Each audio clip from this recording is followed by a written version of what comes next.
Hi, welcome to Jay's VHS Rentals. Have you ever rewatched a movie you loved as a kid and realised it's not as innocent as you thought? Because lately, it feels like every happy kids movie is hiding a nightmare just below the surface. So tonight, we're cracking open the vault and diving into the darkest fan theories about kids' movies. The ones that will make you question your childhood and maybe your sanity. So grab your comfort blanket. We're going to need it. Let's ruin some childhoods. Let's start gentle. Finding Nemo. It's supposed to be about a dad clownfish rescuing his son, except some fans say that Nemo never existed at all. After the opening scene, every one of Marlin's eggs is eaten, except one. But Nemo, in Latin, literally means no one. Ooh, I'm scared now. So Finding Nemo is actually finding no one. Marlin's just a grieving father, imagining his lost child as he works through the denial and acceptance.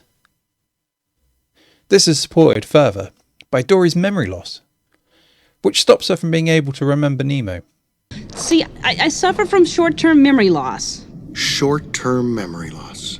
But I guess it's kind of hard to remember someone that doesn't exist. The movie suddenly feels way less like a family adventure and much more like therapy with sea turtles. Totally. Now, Toy Story already messes with our emotions. Living toys, forgotten friendships, all of that jazz.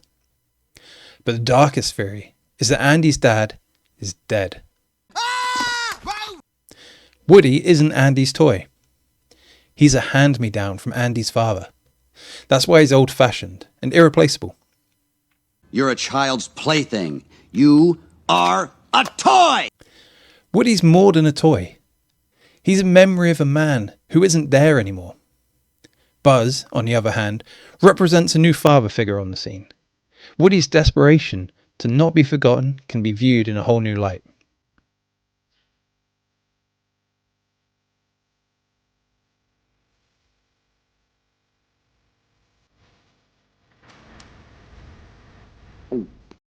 So yeah, every time Andy picks up Woody, he's literally playing with grief. Monsters Inc., on paper, could easily be mistaken for a horror movie. There's screams, all of the doors, secret labs.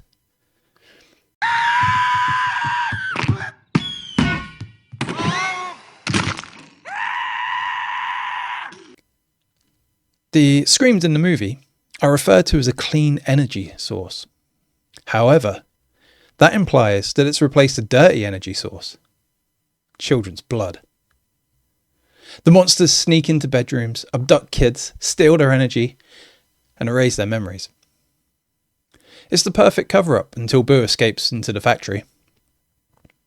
And this all leads to uncovering Waternoose's plan to kidnap and torture children to use like batteries. Let's watch my favorite part again, shall we? I'll kidnap 1,000 children before I let this company die. Like, that bit was actually in the movie, not just a theory. Pixar, if you're watching this, we need to talk. Everyone loves My Neighbor Totoro. It's got cute kids, giant fuzzy creatures, and all around good vibes. Except, Totoro might be a god of death.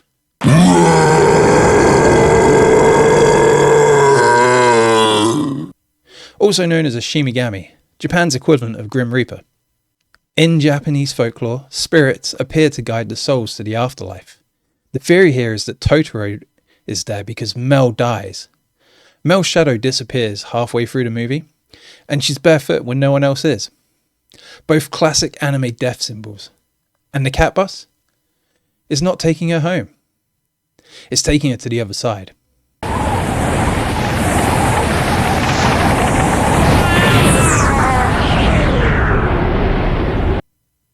Her mother can sense them towards the end of the movie when they're outside of the hospital because she is close to death. And when they're all reunited at home, that's actually the afterlife. Miyazaki, the creator of the movie, has denied this. But what if he's just trying to throw us off the scent? We're too close to the truth. Have you ever wondered why Cars has no humans? But they live in a world full of normal human infrastructure. Some fans believe that it's because it takes place after humanity went extinct. The cars are evolved AI with personalities built from the owner's algorithms. Wow. Basically becoming humanity's mechanical ghosts. They live in our cities, eat in our diners, and race through the ruins of our civilization like nothing happened. Wow. Lightning McQueen isn't a champion. He's a robot speeding through humanity's graveyard. Wow. Up begins when Carl is losing everything. His wife, his home, his purpose. And then he ties balloons to his house and floats away. But what if Carl dies right there?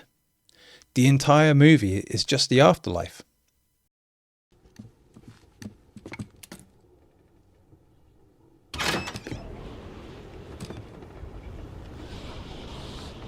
Hi, Mr. Fredrickson. Russell's his guardian angel.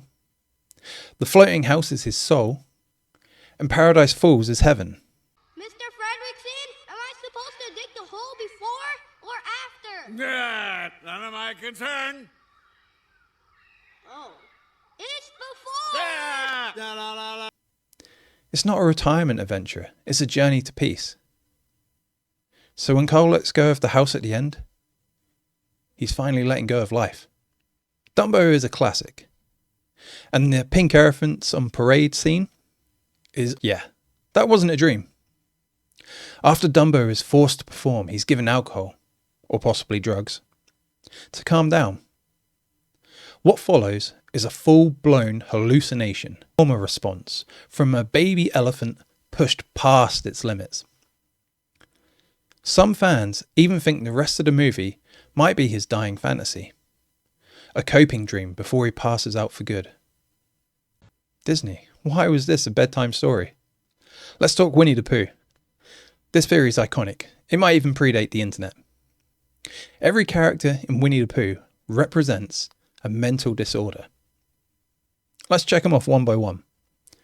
Pooh is addiction, or an eating disorder. Piglet, anxiety. Eeyore, obviously depression. Tigger, ADHD. Rabbit, OCD. Owl, narcissism. Christopher Robin, dissociative identity disorder.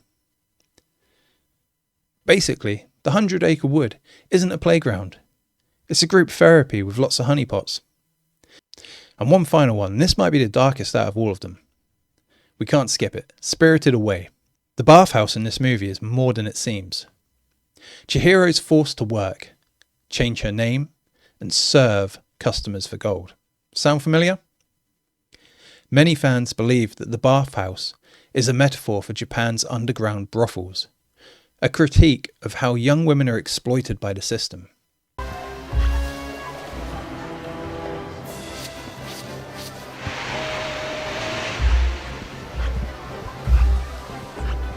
He's following us. Just don't look at him.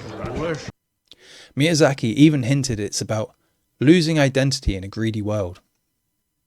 Remember the scene where No Face shows up and starts throwing money around? Everyone loses all composure? I